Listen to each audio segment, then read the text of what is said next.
fungsi dasar teknopreneur bagi masyarakat dan negara. Sebelum mengetahui fungsi dari teknopreneur, perlu kita ketahui arti atau definisi dari teknopreneur tersebut. Teknopreneur merupakan pergabungan dari dua kata, yaitu teknologi dan entrepreneur. Yang artinya teknopreneur mengandung makna tentang bagaimana cara memanfaatkan teknologi yang sedang berkembang pesat untuk dijadikan sebagai peluang usaha. Karena untuk entrepreneur itu sendiri mengandung arti seseorang atau badan usaha yang mengelola usaha dengan keberanian untuk mengambil resiko guna mencapai keuntungan dengan mengidentifikasi peluang yang ada. Teknologi sekarang menjadi salah satu peluang yang ada. Entrepreneur dalam bahasa Indonesia kata yaitu wirausaha, merupakan gabungan kata wira, gagah berani atau perkasa, dan usaha. Jadi wirausaha berarti orang yang gagah berani atau perkasa dalam mengambil sebuah peluang usaha. Ide dan definisi entrepreneur. Scrum Peter merupakan seorang pakar strategi melihat entrepreneur adalah sebuah proses deskriptif yang kreatif, di mana produk-produk dan metode produksi yang sudah ada dihancurkan dan diganti dengan yang baru. Oleh karena itu, entrepreneurship terkait penggunaan peluang-peluang yang menguntungkan. Dengan kata lain, fungsi spesifikasi dari teknopreneur yaitu inovasi. Inovasi berarti penciptaan nilai sebagai sumber keunggulan kompetitif.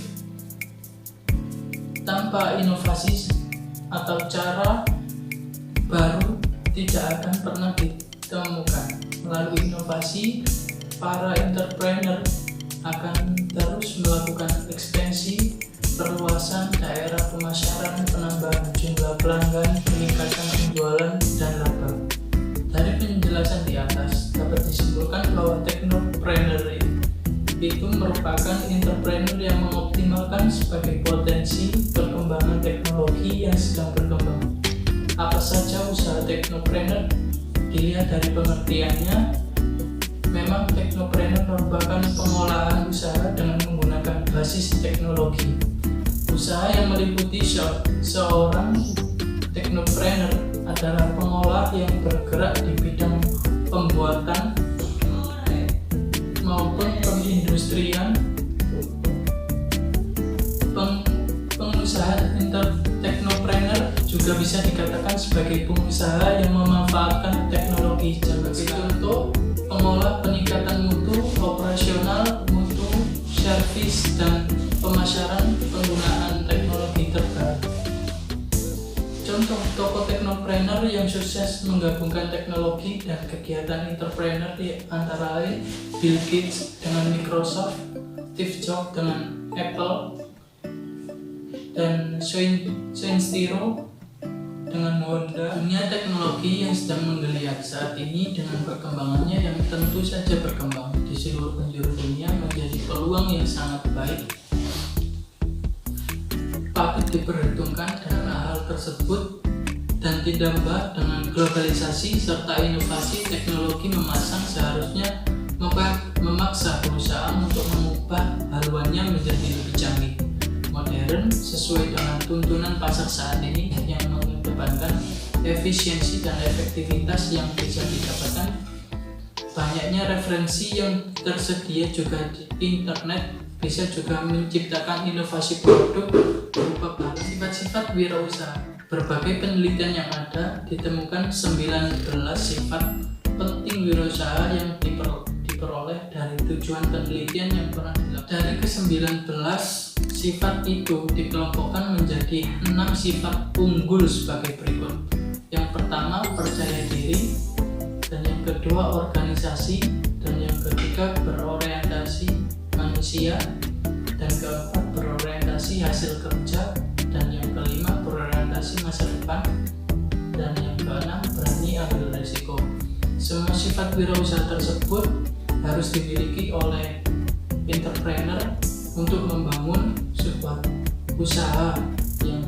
Poin pertama, percaya diri. Seorang entrepreneur harusnya memiliki sifat percaya diri yang bercermin yaitu yakin dan optimis. Ia harus yakin dan optimis bahwa usaha hanya akan maju dan berkembang. Untuk itu, seorang wirausaha harus mampu menyusun rencana keberhasilan perusahaan ke depan. Dan mandiri tidak mengandalkan dari pergabungan antara orang lain dan keluarga, dan kepemimpinan dan dinamis. Seorang wirausaha harus mampu bertanggung jawab terhadap segala aktivitas yang dijadikan, baik sekarang maupun yang akan datang. Tanggung jawab seorang pemimpin perusahaan tidak hanya pada material, tetapi juga moral kepada berbagai pihak, yaitu seperti karyawan dan semua staf-staf yang ada di perusahaan tersebut. Dan poin kedua, organitas, yaitu seorang entrepreneur haruslah memiliki sifat organitas yang bercermin dari kreatif, dalam artian mampu mengembangkan ide-ide baru dan menemukan cara-cara baru dalam memecahkan persoalan, dan inovatif, mampu melakukan sesuatu yang baru yang belum dilakukan banyak orang sebagai nilai tambah keunggulan bersaing. Interaktif atau produktif, mampu mengerjakan banyak hal dengan baik dan memiliki pengetahuan intensif dan selalu produktif. Ia merupakan ciri mendasar di mana pengusaha tidak hanya menunggu sesuatu yang terjadi, tetapi lebih dahulu memulai dari mencari peluang sebagai pelopor dari berbagai kegiatan. Dan poin ketiga, berorientasi manusia, terdiri dari sifat suka bergaul dengan orang lain. Berarti Anda harus mampu mengembangkan dan memelihara hubungan baik dengan berbagai pihak, baik yang berhubungan langsung, usaha yang dijalankan maupun tidak. Hubungan baik yang perlu dijalankan antara lain kepada pemerintah, pemasok, serta masyarakat luas. Komitmen pada berbagai pihak merupakan ciri harus dipegang teguh dan harus ditepati. Komitmen untuk melakukan sesuatu memang merupakan kewajiban untuk segera ditepati dan realisasikan. Responsif terhadap saran atau kritik, menganggap saran dan kritik adalah dasar untuk mencapai kemajuan. Saran dan kritik yang masuk direspon dengan baik untuk memperbaiki pelayanan pada pelanggan, proses bisnis dan efisiensi perusahaan. Dan poin keempat, berorientasi hasil kerja, terdiri dari kemauan untuk terus maju dan mengembangkan usaha.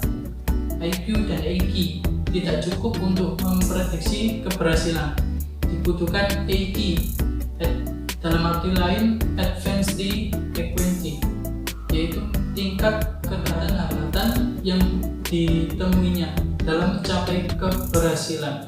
Di dalam EQ ada 3 tipe pendaki puncak keberhasilan, yaitu equator dan chamber dan climber.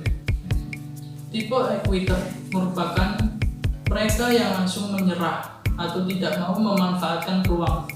Tipe chamber adalah mereka yang cepat puas dengan apa yang sudah dicapai walaupun bisa mencapai keberhasilan yang lebih tinggi kalau mereka mau melanjutkan semuanya.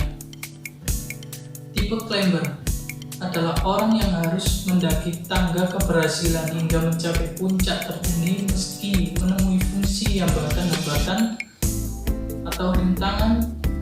Berorientasi keuntungan, semua cara usaha yang dilakukan harus mendapatkan profit, karena bisnis tidak akan bisa bertahan dan berkembang jika tidak ada profit. Teguh, tekun, dan kerja keras. Jam kerja pengusaha tidak terbatas pada waktu di mana ada peluang di situ ia datang. Kadang-kadang seseorang pengusaha sulit untuk mengatur waktu kerja. Dalam pikiran entrepreneur selalu memikirkan kemajuan usahanya.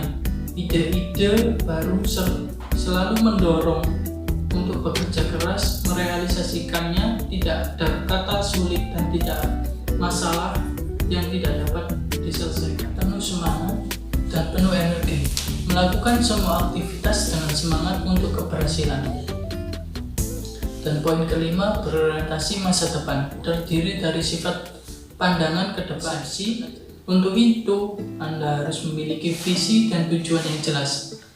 Hal ini berfungsi untuk menembak kemana langkah dan arah tujuan sehingga dapat diketahui apa yang akan dilakukan oleh perusahaan tersebut.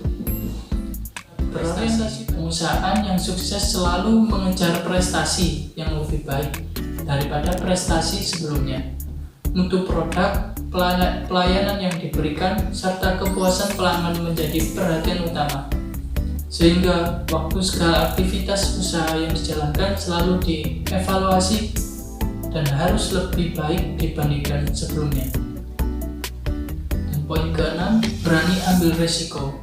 Terdiri dari sifat mampu ambil resiko, suka tantangan, berani mengambil resiko. Hal ini merupakan sifat yang harus dimiliki seorang pengusaha, kapanpun dan dimanapun, baik dalam bentuk uang maupun waktu. Dan sebagai contoh, fungsi dasar teknopreneur. Dalam jurnal Firdaus Doni Waluya dan Widya Setrana Dimas tahun 2017, teknopreneur digunakan untuk perancangan sistem informasi koperasi dan UKM berbasis teknopreneur, daya saing, dan pemasaran. Dan untuk jurnal yang kedua, dari Matria Aciti 2017, kewirausahaan berbasis teknologi, teknopreneur, dan perspektif dan ilmu pendidikan. Teknopreneur tersebut diterapkan dalam ilmu pendidikan untuk semua usaha yang akan dilakukan oleh siswa-siswanya. Dan untuk penelitian yang ketiga, dari Abbas Ali Abdul Hasan tahun 2018 dalam judul The Brick Future of Technology dan dari University of Karbala, Irak.